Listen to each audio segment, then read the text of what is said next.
Noida, greater Noida और Yamuna authority तीनों ही जगह भ्रष्टाचार की कोई सीमा नहीं है, जिसका जीता जाता उदाहरण ट्विन टावर, जो कि आप सभी लोगों के सामने है। आज हम सिग्मा 1, सिग्मा 3, सिग्मा 4 के साथ साथ ग्रेटर नोएडा से संबंधित अन्य तथ्यों पर भी प्रकाश डालेंगे।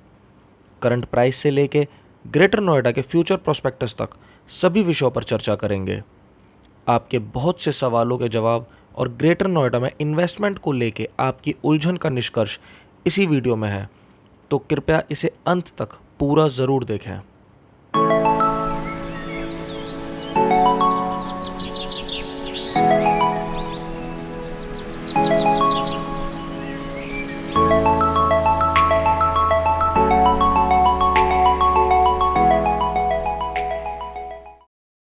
नमस्कार दोस्तों, मैं दिनेश शर्मा एक लंबे अरसे के बाद आपका हार्दिक स्वागत करता हूं माय प्रॉपर्टी गुरु चैनल पे। माय प्रॉपर्टी गुरु चैनल पे आज हम बात करने वाले हैं सिग्मा 1, सिग्मा 3 एंड सिग्मा 4 की। साथ ही में हमें ग्रेटर नोएडा में इन्वेस्टमेंट करने से अभी क्या रुकना चाहिए, और अगर रुकना चाहिए तो क्यों रुकना चाहिए, और कहाँ इन्वेस्टमेंट करनी चाहिए, इन सभी तथ्यों पर आज हम प्रकाश डालेंगे। तो चलिए बिना किसी देरी के शुरू करते हैं। सिग्मा 1 ग्रेटर नोएडा द्वारा बसाया हुआ एक ऐसा लग्जरी सेक्टर है जो परी चौक से लगभग 5 से 6 किलोमीटर की दूरी पर है।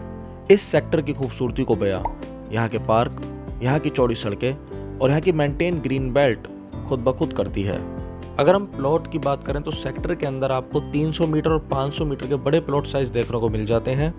300 मीटर के 173 प्लॉट और 500 मीटर के 429 प्लॉट, जिनका डायमेंशन 24 बाय 12.5 और 31.25 बाय 16 मीटर का है, जो दो ब्लॉक में डिवाइडेड है, ब्लॉक ए और ब्लॉक बी। अब मैं आपको यहाँ पर पहले थोड़ा सा काम की बात बता दूँ कि अगर आप यहाँ पर लोन लेके अपने मनपसंद का प्लॉट लेने की सोच रहे हैं तो अपना पैसा और समय दोनों बिल्कुल भी बर्बाद ना करें। मैं आपको उसकी वजह बताता हूँ। यहाँ का जो सर्कल रेट है वो 27,080 रुपये पर स्क्वायर मीटर है, और अगर आप मार्केट रेट देखेंगे तो 60,000 प्लस है, यानी 60 से 65,000 रुपये, और कहीं कहीं तो 70,000 रुपये। यानी कि 300 स्क्वायर मीटर और 500 स्क्वायर मीटर के बड़े प्लॉट साइज पर ये रेट होना जस्टिफाई नहीं है। यानी कि कहने का मतलब ये है कि 65 से 75,000 रुपये पर स्क्वायर मीटर खर्च करने के बाद 1.25 करोड़ से 2.25 करोड़ तक 300 स्क्वायर मीटर पे इतना बड़ा अमाउंट खर्च करने के बाद आपको लोन की राशि बढ़ानी पड़ेगी। दूसरा, आपको कैश का अरेंजमेंट बढ़ाना पड़ेगा, क्योंकि जहाँ 27,080 रुपये का अगर सर्कल रेट है तो उसमें आपको कैश का अरेंजमेंट इसलिए बढ़ाना पड़ेगा क्योंकि लोन कभी भी मार्केट रेट पे पास नहीं होता।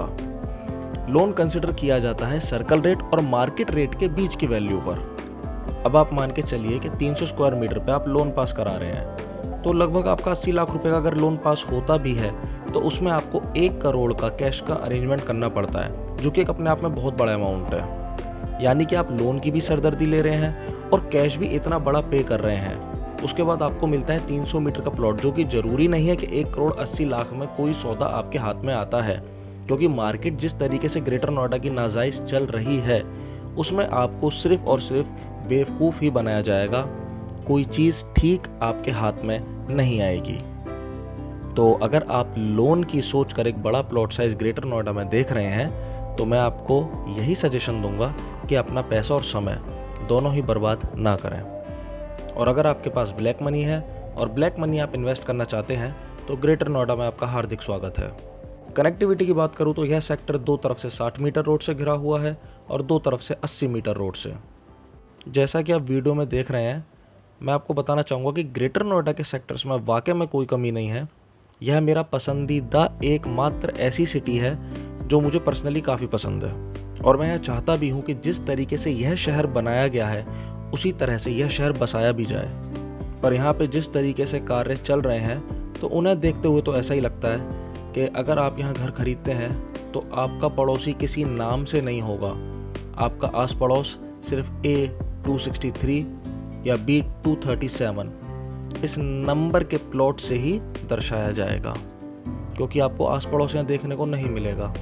कुछ लोगों को बहुत बड़ी गलतफहमी है कि जब किसी सिटी के रेट बढ़ते हैं तभी वहाँ बसावट आती है, जबकि ऐसा बिल्कुल भी नहीं है।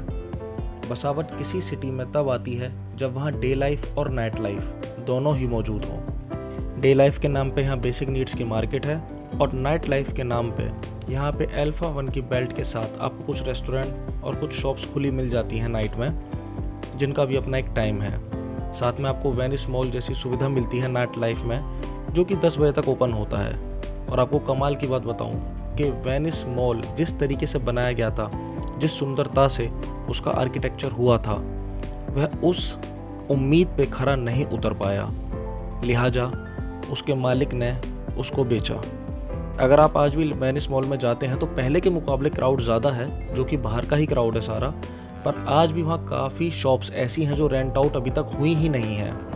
लगभग 30% हिस्सा आज भी वेनिस मॉल का ऐसा है जो अभी भी बंद ही रहता है। जिस क्राउड की उम्मीद की गई थी, वह क्राउड वेनिस अपनी तरफ आकर्षित नहीं कर पाया। इसके साथ साथ परी चौक के पास एक मॉल और है, अंसल मॉल। आप कभी उसकी हालत भी अंदर जाके देखिएगा, आपको अंदर से वह जर्जर मिलेगा। और वहाँ भी जितना क्राउड मौजूद होता है, उससे आप अंदाज़ा लगा सकते हैं कि ग्रेटर नोएडा में डे लाइफ और नाइट लाइफ कैसी है। हाँ, अगर आप एजुकेशनल हब में रहना चाहते हैं तो ग्रेटर नोएडा से बेस्ट एजुकेशनल हब मैं खुद रिकमेंड करूँगा कहीं भी नहीं है। अगर आपको शांत प्रिय माहौल पसंद है तो ग्रेटर नोएडा से बेस्ट सिटी कोई नहीं है। अगर आप वर्क फ्रॉम होम कर रहे हैं और कम रेंट पे प्रॉपर्टी देख रहे हैं तो ग्रेटर नोएडा से बेस्ट कुछ नहीं है। और आप अगर सादा जीवन जीना चाहते हैं और बनावटी दुनिया से बाहर रह के अपनी फैमिली को एक अलग माहौल देना चाहते हैं तो भी ग्रेटर नोएडा से बेहतर कुछ नहीं है। अब जो आप वीडियो में देख रहे हैं, ये है ग्रेटर नोएडा का सिग्मा 3 सेक्टर, जिसमें कैसिया और नोडोला 2 ब्लॉक हैं। 220 स्क्वायर मीटर के साइजेस के आपको इंडिपेंडेंट विलाज इसमें देखने को मिलते हैं, जो डुप्लेक्स बने हुए हैं। 3 तरफ से 60 मीटर और एक तरफ से 80 मीटर रोड से घिरा हुआ यह सेक्टर है।